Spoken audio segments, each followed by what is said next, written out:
All right, Dan Cucimilio, along with Eric Romo here as we discuss the San Francisco Giants here on February 22nd, 2024, and the philosophy of the ball club. Eric, I'm not really sure what the philosophy is right now, so I thought we'd just kind of talk it out and see kind of like what the heck are the Giants about? What are they doing? And It's a good man, question because we're hearing conflicting stories, right? Well, maybe not conflicting stories because they really haven't said they're going to do quote unquote a rebuild or run with the young guys. It's kind of like the moves show they're kind of going in a certain direction, but then what's being said is something different. yeah, it's really odd because I don't want to be critical, and I know you don't want to be critical of the Giants. We're Giants fans, and a lot of people get on us for, hey, especially me, you're too critical. I know the Giants front office, their PR department thinks I'm too critical. Hey, look, I'm not trying to be critical. I'm just going off of what your philosophy is. Farhan says we got to be a playoff team. We look to be, all last year, we're looking to be a consistent playoff team. All right.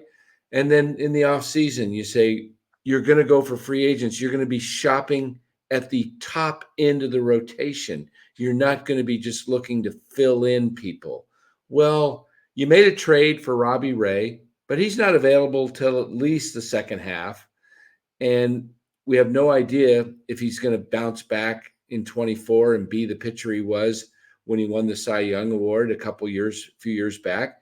So maybe Robbie Ray is that type of pitcher in 25, but I don't think you can count on him to say he's a top end of the rotation pitcher in 24.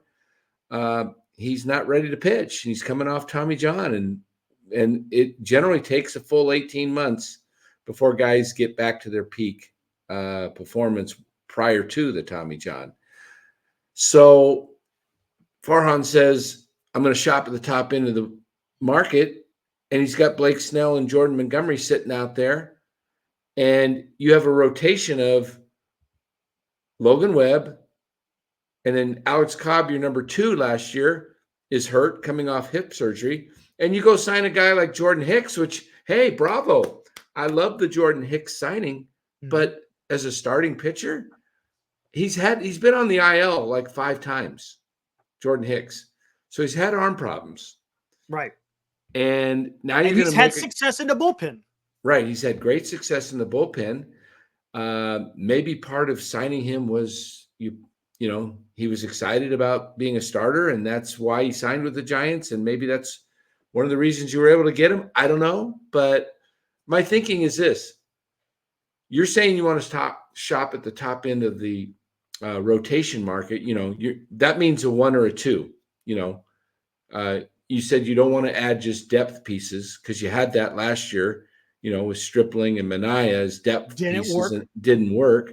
So now you're going to say you're going to get these top end guys, and you got Blake Snell sitting there, Jordan Montgomery, and also what's interesting, I heard on Murph and Mac this morning, Bob Melvin say, talking about the young pitchers, and they're very excited about a lot of the arms. You've got Kyle Harrison, Tristan Beck, Keaton Wynn, Keaton Wynn's have a little bit of elbow pain, nothing serious, they don't think, and so they're just going to give him some rest, get that back. But he also had some elbow issues last year, Keaton Wynn. Mm-hmm. So whenever I hear elbow and it keeps happening, it's generally not too long down the road where we're talking Tommy John or something. Correct. But Bob said they're really excited about a lot of the non-roster guys in camp. Mason Black, Landon Roop, Carson Wisenhunt. There's a couple others. And he said, you know what? Those are the guys that every time a team calls for trades, those are the ones they talk about. They want to know, they want those guys. Other teams want the Giants' young arms. Well, if that's the case and you're trying to improve your team, why don't you go sign Blake Snell or Jordan Montgomery? And now you've got some pitching depth that you can actually maybe trade from some of your surplus of pitchers and make your everyday players better, stronger, because that's an area of concern, right? True. True. Good point. So it just makes sense. And I don't think the Giants think this way. And this is we get out. This is why we want to talk about this. The frustration of this ball club is that Farhan comes out and says the outfield's set. We got Conforto, Jung-Hoo Lee, and Mike Yastrzemski. Okay. Well, Yaz is hurt already, got a shoulder impingement, not available for 7 to 10 days. Does that get better and, he's 100%, or does it linger and continue like his hamstring last year? He's 33 years of age. He's a fine ball player, but I don't think he's an everyday player that you can pencil in every day and count on great production. His batting averages for the last 3 years have been, I think he was in the low twos in 21, 22, and I think he was at 233 last year. Yeah, I think so. Yeah. So it's like his home run production's gone down a little bit. He's an excellent right fielder. He has the injury bug occasionally. Right. But why wouldn't you just get get stronger players and get guys that are everyday players and use guys like Yaz to fill in? He's a good spot starter. He's an excellent defensive outfielder. You got Cody Bellinger sitting out there who could be your everyday first baseman if you don't want to use him in the outfield. And because now I understand we got some young outfielders that may be able to make some noise. So right, Matos, Ramos. Yeah. So you put Bellinger at first base. Now all of a sudden, you've got Lamont Wade, who could be a bench piece. Wilmer Flores, bench. Now you got a really strong bench. And because you know what's going to happen? Injuries happen to every team. The Giants get injuries this year to any place on the field. I don't see the depth, especially in the pitching staff. I mean, my goodness, if Webb was to go down for any period of time, a few weeks, and miss 3-4 starts, you're in real trouble. Right. You're in real trouble. And Dan, it's that we're sitting here talking about the philosophy and what is it? And it's, we're going into year 6 under Farhan, and it doesn't seem there's to be a clear direction. And it's like, by this time, if we're talking about this, in year 2 or 3, okay, I get it. Sometimes you got to wait, especially when you draft, but we're going into year 6 and it still feels like it's discombobulated. There's no strong. I mean, you see some of these other teams and their prospects. Hey, they're making some noise at the big league level. Our guys, I mean, they missed. We've talked about this on the show many times. They had a huge opportunity last year, and they blew it in playing some of these young guys. For a period of time to really see what they got. Yeah, they should have played Ramos a lot more. You should have known what you have in Elliot Ramos. You need to know. You need to know if he's a guy that can become an everyday player. Or is he a guy that's you move on from, or is he just become a bench piece? You don't know. He's had like 79 career at bats since 2000. Was it 22? He came up. His first made his appearance in 22. So this is his 3rd year, going into year 3 of the big leagues, and you don't know what you have. He's got, what did you just say, 79 at bats out of those 3 years? Right? Yeah, out of 2 years, roughly. Out of 2 full years, 79 at bats. That's last year was a year you should have given him 150 at bats at least, minimum. Ideally, you'd like to see Elliot Ramos get 300 at bats last year. This is a club that just don't know what the direction is, Eric, because I'm fine if you want to go rebuild. But don't say you want to make the playoffs and reasonable expectations. Yeah. Like, here's the thing. And I say this sometimes on the show, and I use an analogy of driving down a freeway. We all know the right lane is for truckers and slow drivers, in Texas, when you're driving through Texas, I don't know if you've ever been have driven through Texas, I but have. a 2-lane highway, you're not even supposed to be in the left lane or the fast lane except to pass. It Yep. says, use this left lane to pass. It's Well, the same thing in Audubon in Germany. yeah. You always stay in the right lane unless you want to pass. All right. So the Giants seem to be picking in a 3-lane highway. They pick the middle lane. They don't pick the right lane or the fast lane. Okay, I liken the right lane as to a rebuild. Play all your young guys, and all right, we'll take some lumps. It's going to be slow growing pains, but we're going to get there, and then we're going to take these guys over to the middle lane where they're getting better, and eventually the goal is we're going to be like the Atlanta Braves, the Houston Astros, when they went all young and put their guys and played them, and they drive in the fast lane every year now.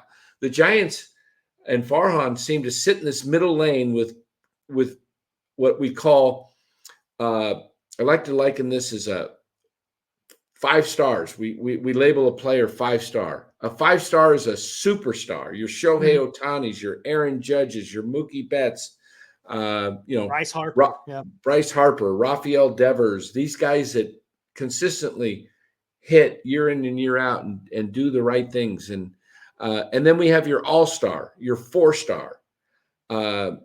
That's a guy that's an all-star player, not quite to the superstar. And then you have a 3-star. A 3-star to me is your average player. That's your 100. That's the guy that scores 100 on the OPS plus, right? He's right correct. at 100. There you go. Okay. Yep. And, your 110s, they might be your all-stars. And then your 130, 140, those are your, superstars. And then you got your 2-stars. Those are the guys that OPS plus is in the 90s. They're below average, but they're not horrible. Then you got some of those 1-star guys. Giants had a lot of 1-star guys that Farhan pulled up. Guys like Michael Papirski, I don't know. Padlo, Kevin Padlo, Vosler. He might be a 2-star, below it. But a lot of guys like that, they don't have any 4-star players except Logan Webb and Camilo Doval. Now, they did recently sign Jorge Soler. He's probably a 3.5. He's not a consistent all-star player, but he's a good, solid hitter. But the Giants predominantly, you look at the outfield last year or even this year, and you take guys like Yaz and Slater and some of their other guys that they had, Mitch Haniger. These are just 3-star guys, maybe 2.5. They're average to below average based on the seasons they're having. The Giants need to either sign guys like a Cody Bellinger, who's a 4, and a Blake Snell, who's a 4, and a Jordan Montgomery, who's close to a 4, and a Matt Chapman, who's probably a 3.5. He's an above average major league player for the most part. He's waning a little bit offensively, still got a great glove. But what is the direction of this club when you're saying you're trying to make a playoff run and be a consistent in the playoffs, that this is the 5th largest market team by revenue in Major League Baseball. Right. And you're spending around the 14th level. Yeah, you're spending around the 14th. And people are saying, well, they're spending a lot this year. Well, they're actually spending less this year than they was in the 23 season. Their actual numbers are lower what they've committed to so far. So I don't know where they're going on this. We talked about, again, philosophy. You say you wanted Shohei Ohtani. You say you wanted Yamamoto. You say you offered $700 million, the same contract that Ohtani signed with the Dodgers. But the Dodgers, when Ohtani signed, he said, I took this deal and I presented this deal because part of this deal was you have to add more players because I want to win. So I'm taking this deal of only taking $2 million and deferring $68 million for years later so you can add to the roster. So the Giants supposedly agreed to that, right? Right. The word was they were total agreement. And yet we got 4 guys sitting out there, and you've signed none of them, and all 4 of them would be less than the 700 million that Ohtani signed for. Yeah, You good know, point. all 4 combined. All four combined, exactly. Combined. And yet they say they're set. Mhm. So what is the philosophy? Is it, that you're sending so many mixed messages, Farhan, and And it's Dan, like you've brought this up before. It can be done. Look, I've said that. Yeah, sometimes it takes some time. But remember when Brian Sabian came in? His first year, he turned the club into a winning franchise in 1 year, and he sustained that for 8 years. Right?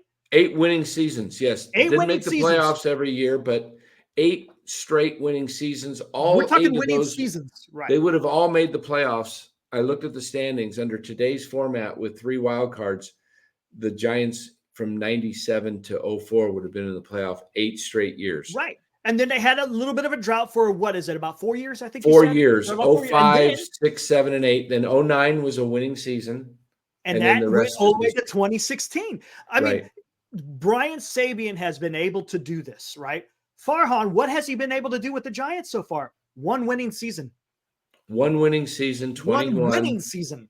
Yeah, We're out not of even 5. talking right. And the 1 out of last time 5. they That's 20%. That'll get you that generally 20% success rate in most jobs will get you fired. correct. And let's think about it. And the only playoff appearance they had, they got knocked out. When's the last time they won a playoff series? 2014. 2014, yeah. Yeah. So, So, uh, we're not trying to be negative. We're just trying to point and shed light on this. right. Is that That it what can be done. right? And what is the philosophy? If the philosophy is you want to win and be in the playoffs and compete for World Series championships, then you've got to have a deeper, more experienced pitching staff. You need a minimum of 2 top starters and ideally 3. Mm.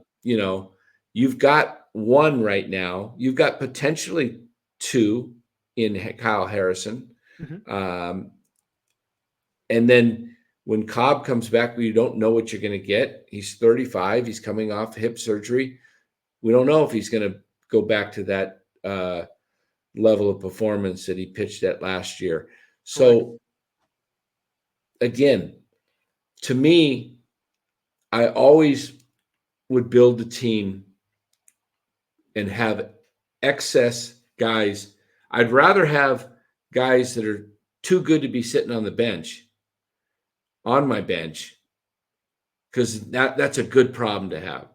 If I've got Lamont Wade and Wilmer Mhm. Flores, I don't think either one of those guys are, 4s. Again, we rank that start 1 through 5. I think Lamont Wade's right there at about a 3, and Flores is there too. They're average. They're good players. They're good players. I mean, are they all stars? No, but they're good players, and you can get production out of those guys. Well, how nice would it be to have as a luxury that you don't have room for them in the starting lineup, but for an injury or two, that they're sitting on the bench, and now you've got great bench players. Injuries come up, you don't have a big drop off that you're calling up guys, minor leaguers. Farhan's trading for Mike Ford and Mike Papirski and Kevin Padlow, for a week, and then they're off the roster and gone because you have nothing else. I mean, this is how you build a winning organization. So I just don't know where they're going. I would like Farhan to come out and say, we're trying to win, and we believe that. If I was asking Farhan a question, it would be this: you got Cody Bellinger, Matt Chapman, Blake Snell, and Jordan Montgomery out there. Are you doing anything to try and sign these players, or do you feel you don't need these guys and that you're already a playoff contender right now? And I want to hear what he has to say, because the Giants fans and Giants ownership, frankly, should know Yes. what they're dealing with. Because if you're putting your faith and trust in Farhan as ownership, what is the plan. Do you believe, Farhan, you've put together a playoff team? If he says, yeah, I think we've got the nucleus of a playoff team, and they don't get anywhere near it, now you have him on record and he's got to be held accountable. If Mhm. he says he could come back and say, well, we're trying to work and see if we'd love to add any one of those guys, but it hasn't been easy. Now you know what he's saying. Maybe he is trying, but you got to pick a lane. Pick a lane, and it's fine to have a combination of young guys and veterans. I think it's a great way to go. You can't have a roster of Full 26 of players. guys and 21 of them are under 25 years of age, and you're going to just struggle like crazy for a while. But you also can't have a roster of 21 33-year olds, and Mhm. you got to have a mix. A And balance. yeah, so I'm fine with seeing guys like Luciano and Matos get playing time, and Ramos and Casey Schmidt. I'd love to see all those guys play. We know Patrick Bailey's proven himself last year as an excellent defensive catcher, and he's going to play. Uh, but let's see what these other guys can do. And if you're not going to give those guys the playing time, then go sign quality veterans, but pick a lane. Just Right. pick a lane. And That's all. Dan, and before we get off of here, we need to start maybe casting some blame at the ownership too. I mean, Oh we yeah, have Buster Posey, who's on the ownership group. You got the Greg Johnson, who's the principal owner of the ownership group. What is their role in all of this? Are they using Farhan as a scapegoat to a certain extent? Putting some handcuffs on what he can or cannot do. I don't know if that's the case or not, but I think we should start looking at that because that may be an issue. right. Yeah, I do lay a lot of blame right now at the ownership group because uh, I don't think they have the desire to win like the LA Dodgers group does.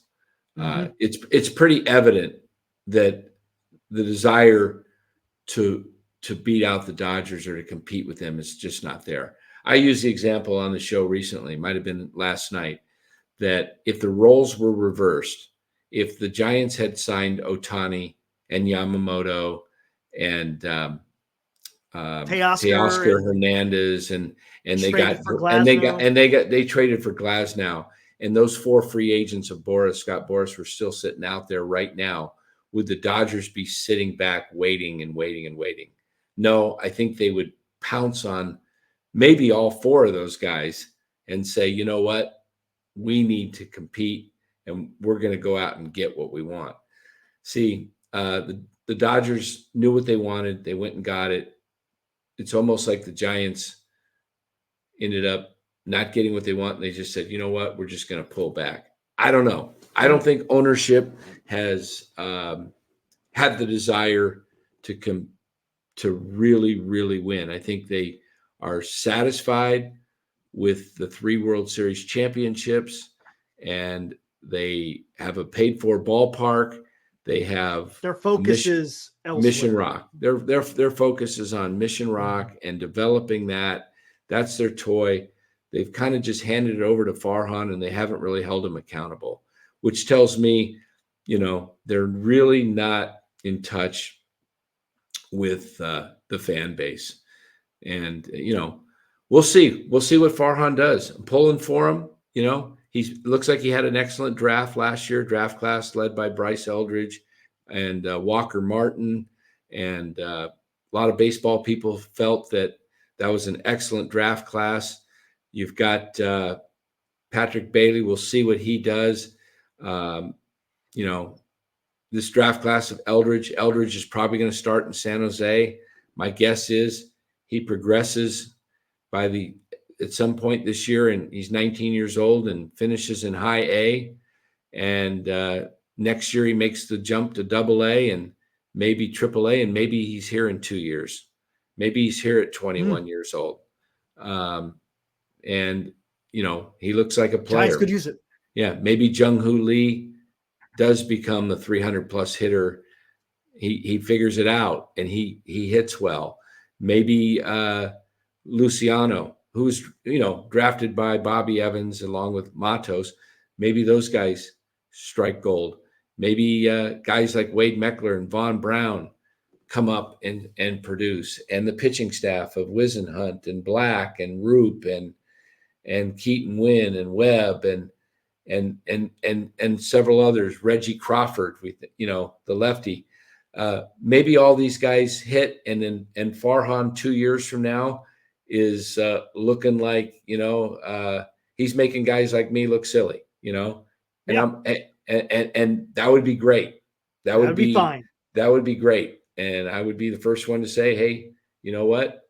Got impatient with him, and he was right all along. He pulled it off, you know. And my kudos, my hats off to Farhan and the Giants organization.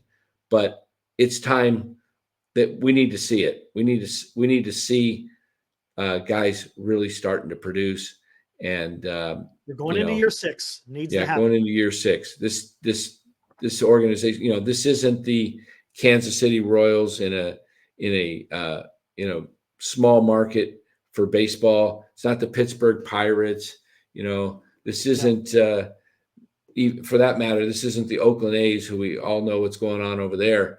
This is the 5th team in baseball revenue. It's the all-time winningest franchise in regular season games in all of major leagues, topping the Yankees and the Dodgers. So this is an iconic franchise. You can't have a team this year miss the playoffs and be 1-for-6 in Farhan's reign. It's got nope. to change. Has to change. Yeah. So that's all I wanted to say tonight. What we had to talk about. Eric, I think you're going to be joining. You're going to be doing a show tonight. Yeah, I'll do a show tonight. Yeah, 8:30 and 8:30. Yeah. Go about an hour. Very good. Very good. Hey, if you're new to NorCal Sports Network, hit like and subscribe. We'd love to have you. Give us your thoughts in the comment section. And thanks for watching. And we'll see you later. Take care. Yeah, we'll see you on the next episode. Take care. Yep.